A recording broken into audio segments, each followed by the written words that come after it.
Assalamualaikum dan selamat sejahtera kepada semua warga maya yang dikasihi sekalian. Okey, hari ini kita berjumpa dalam siri ulang kaji sejarah berfokus SPM Petaling Utama. Okey, saya Cikgu Hafiz daripada SMK Katolik akan membuat perkongsian dengan anak-anak semua bagi persediaan menghadapi peperiksaan tak lama lagi. Untuk makluman semua, program USB pertama ini merupakan usaha-sama antara Jurulatih Utama Daerah Mata Pelajaran Sejarah dan Unit Sains Sosial Sektor Pembelajaran PPD Petaling Utama yang diterajui oleh Puan Nurin binti Zakaria selaku Timbalan PPD Sektor Pembelajaran. Ucapan terima kasih juga saya ucapkan kepada pengetua iaitu Dr. Margaret Ling kerana memberi keizinan untuk saya melibatkan diri dalam program yang bermanfaat ini. Baiklah, tanpa kita membuang masa, kita mulakan sesi perkongsian pada hari ini.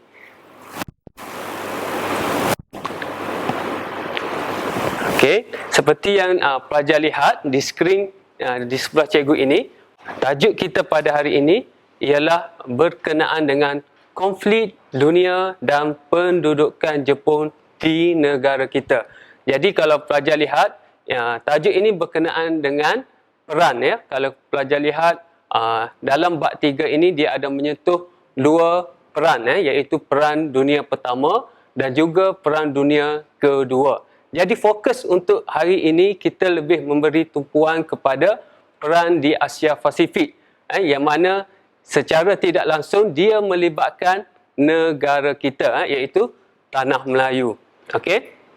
Jadi kalau pelajar lihat di skrin ini, untuk pendudukan Jepun di negara kita ini terdapat 6 subtopik yang berkaitan. Okey.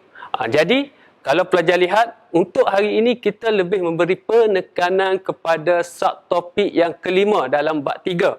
Apa ia? Iaitu faktor kedatangan Jepun ke negara kita. Okey, yang inilah kita akan cuba lihat sama-sama pada hari ini. Okey, tanpa buang masa kita terus ke slide seterusnya. Okey, di sini pelajar boleh lihat cikgu ada paparkan gambar.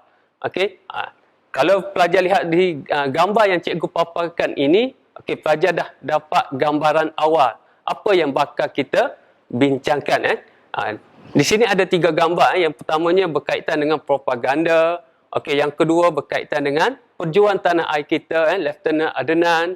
Okey, dan yang ketiga tu kalau pelajar perhatikan, ia adalah berkaitan dengan pembentukan pentadbiran Jepun di negara kita selepas mereka berjaya menakluki negara kita.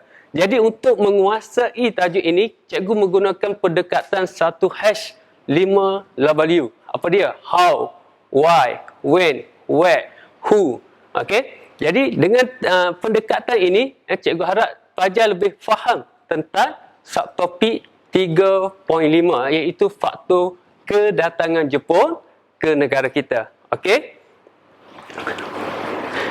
Jadi yang pertama kita guna apa? Okey. Jadi apa maksudnya? Ia berkaitan dengan pendudukan Jepun di negara kita.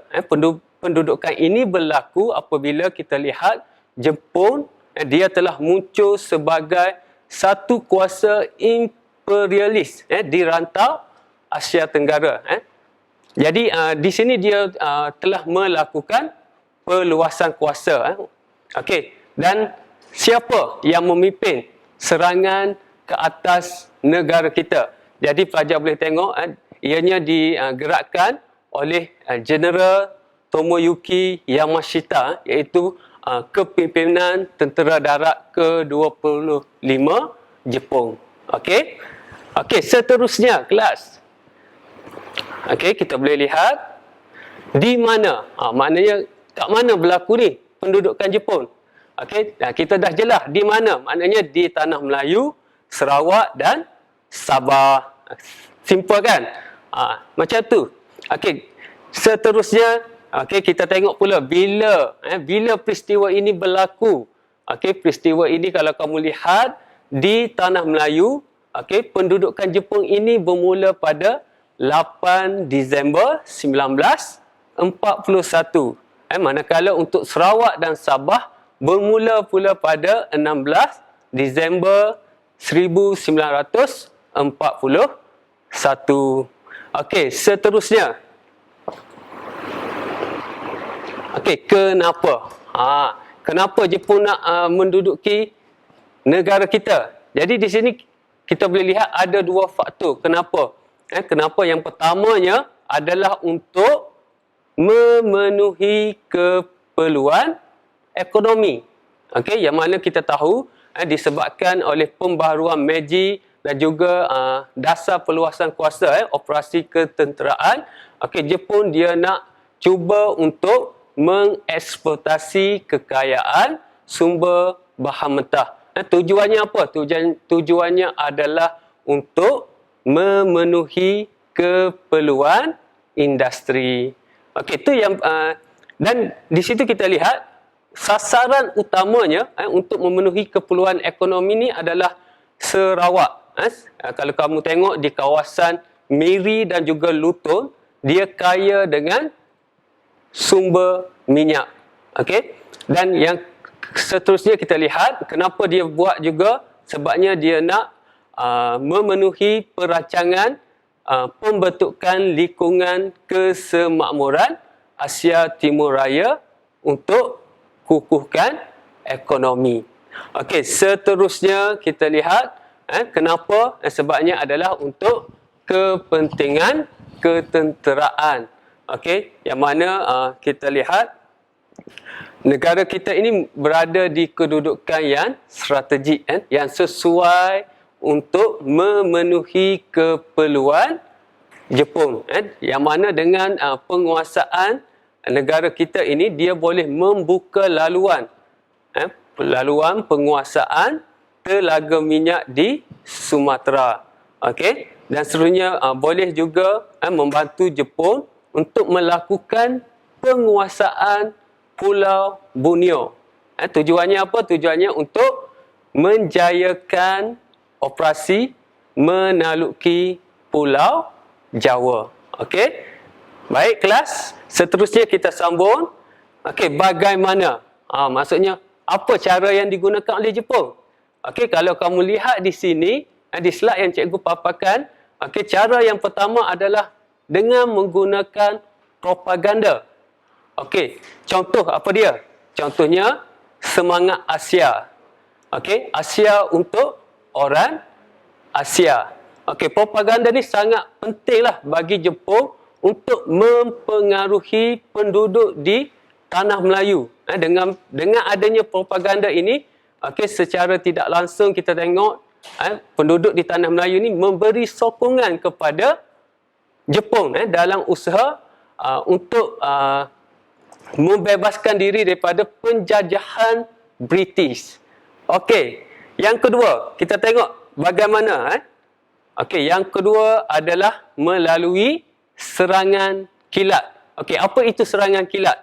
Okey, serangan kilat maksudnya adalah gerakan menyerang dengan kombinasi serangan daripada Angkatan Tentera Darat, Udara dan juga laut. Okey, jadi kamu boleh lihatlah, ada yang datang dengan basikal, dengan kapal terbang, dengan kapal dan juga dengan kereta kebal.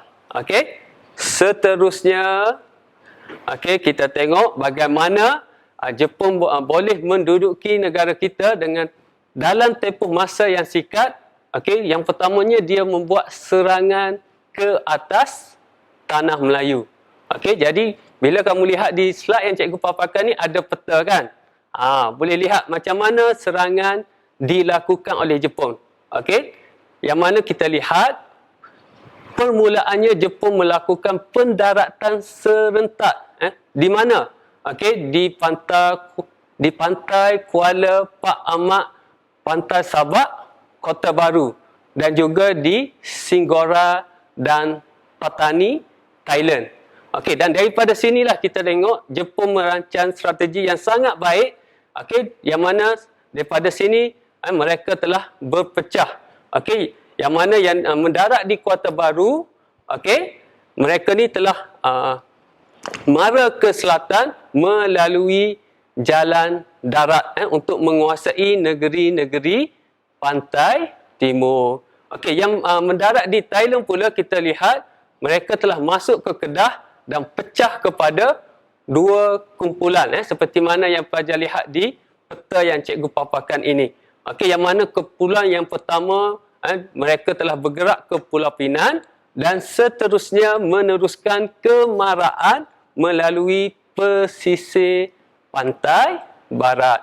Okey, manakala kumpulan yang kedua lagi, okey, dia mengikuti jalan darat yang mana mereka telah menuju ke bandar-bandar utama negeri pantai barat.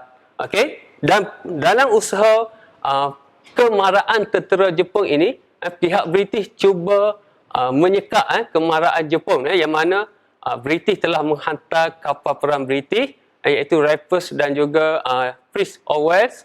Okey, tetapi kapal ni yang dihantar oleh British ni berjaya ditenggelamkan oleh tentera Jepun di perairan Kuantan.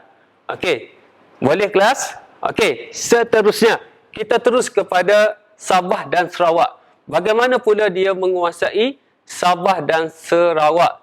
Jadi kita tengok tentera Jepun ni dia telah berlepas daripada Teluk Changran.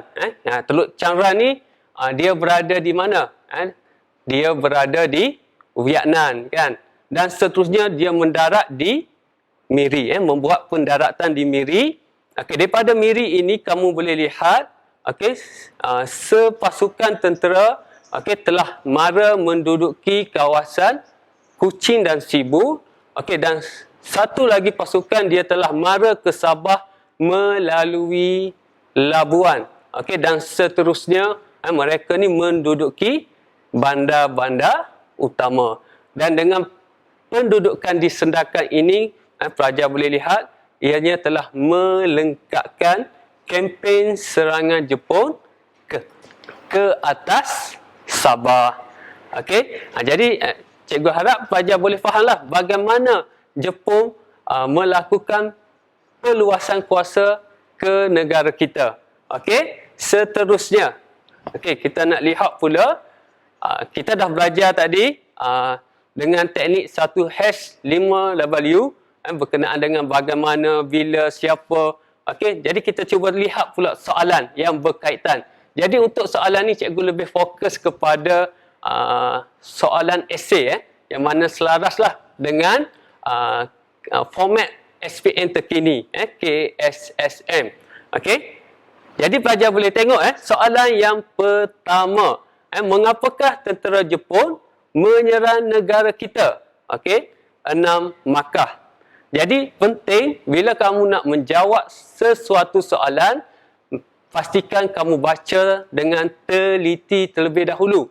Okey, apa kata tugas, apa kehendak soalan, apa peruntukan markah, supaya kita dapat merancang penulisan jawapan yang baik dan tak membuang masalah. Okey, jadi kita tengok contoh jawapan yang cikgu sediakan. Okey. Okey, ini contoh jawapan yang cikgu sediakan untuk soalan yang pertama. Okey, pelajar lihat. Okey, Jepun menyerang negara kita kerana untuk memenuhi keperluan ekonomi.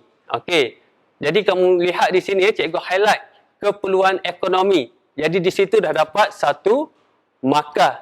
Okey, seterusnya dengan mengeksploitasi sumber bahan mentah, dapat lagi 1 markah. Contohnya kan sumber minyak, dapat 3 markah. Okey, hal ini untuk memenuhi keperluan industri di Jepun, lagi 1 markah. Okey, kita dah ada 4 markah. Selain itu, ia juga disebabkan kepentingan strategik ketenteraan. Kan, faktor yang kedua. Okey, dapat lagi markah. Contohnya, penguasaan Singapura boleh membuka laluan penguasaan terhadap telaga minyak di Sarawak. Okey, jadi di sini kalau kamu tengok kita dah pun memenuhi kehendak soalan. Dan poin yang kita bagi dah lebih daripada 6. Okay, itu cara yang betul lah untuk kita jawab soalan. Pastikan tengok kehendak soalan, kata tugas dan juga peruntukan markah. Okey, next.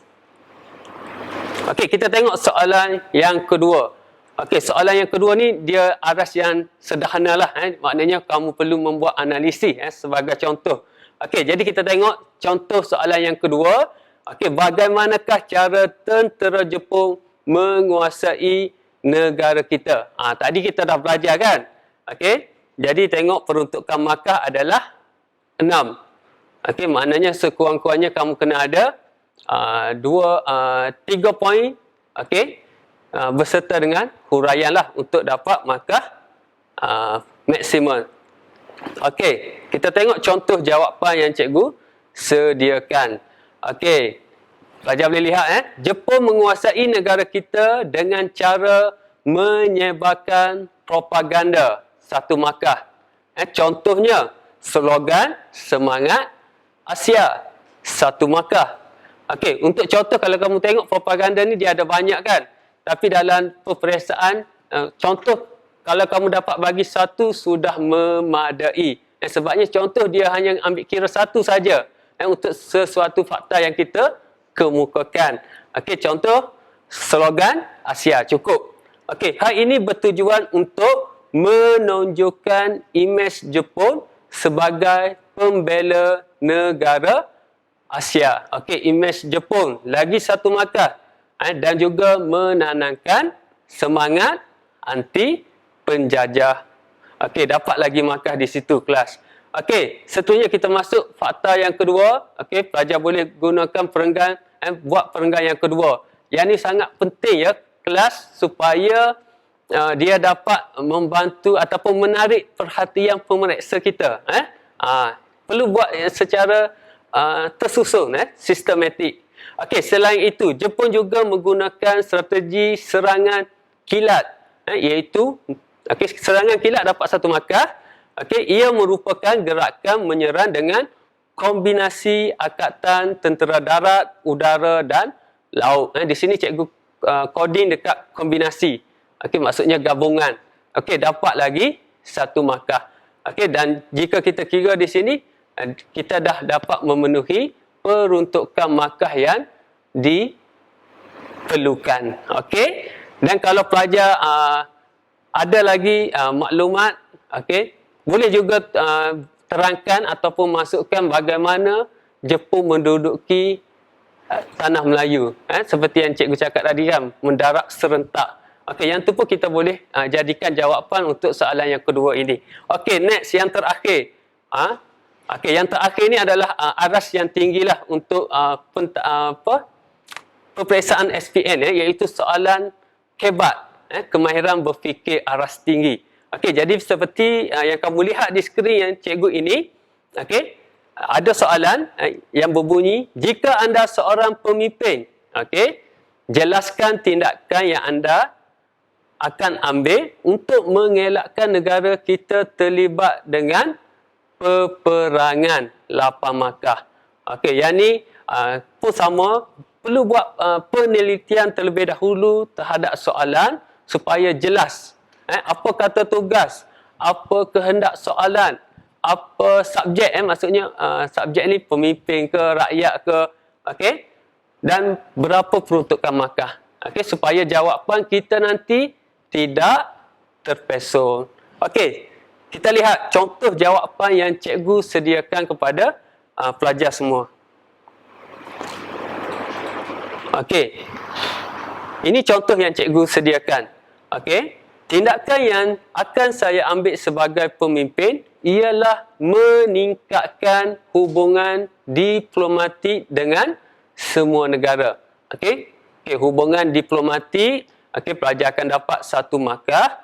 Okey, hal ini penting dalam usaha membina kepercayaan, keserasian dan juga keinginan untuk menjayakan sesuatu matlamat. Okey, kepercayaan dapat 1 markah. Okey, Bagaimana nak wujudkan ini? Okey, hubungan ini boleh diwujudkan melalui kerjasama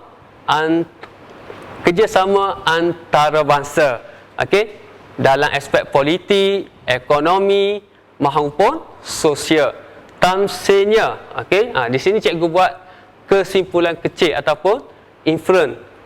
Okey, pelajar boleh lihat contoh yang cikgu berikan di sini.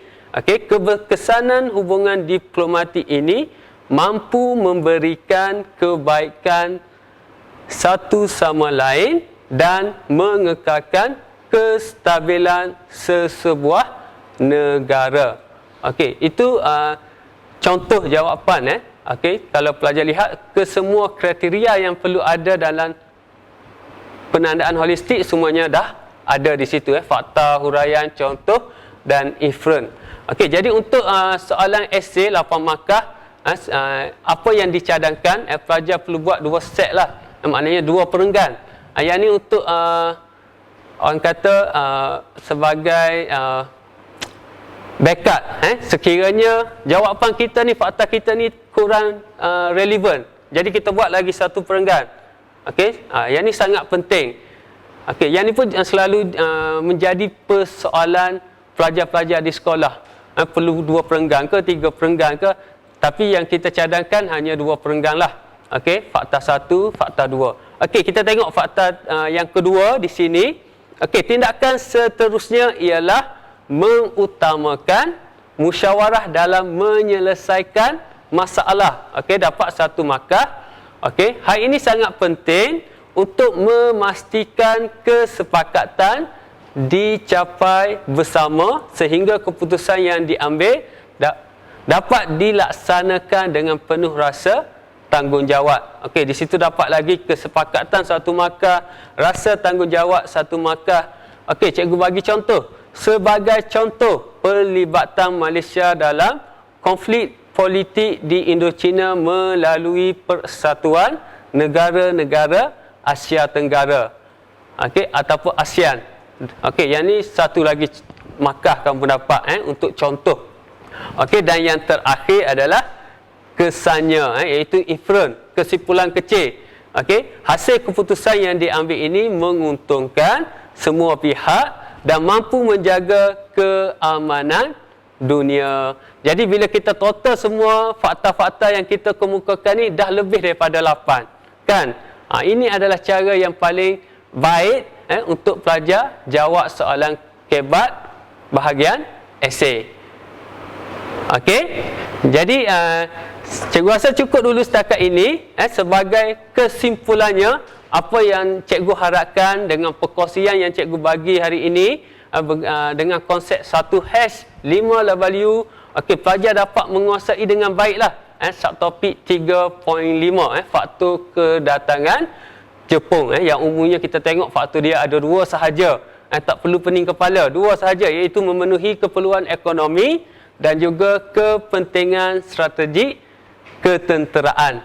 Okey, jadi cikgu rasa cukup dulu setakat ini. Kita jumpa lagi di lain hari, di lain waktu. Okey, sekian, terima kasih. Jumpa lagi.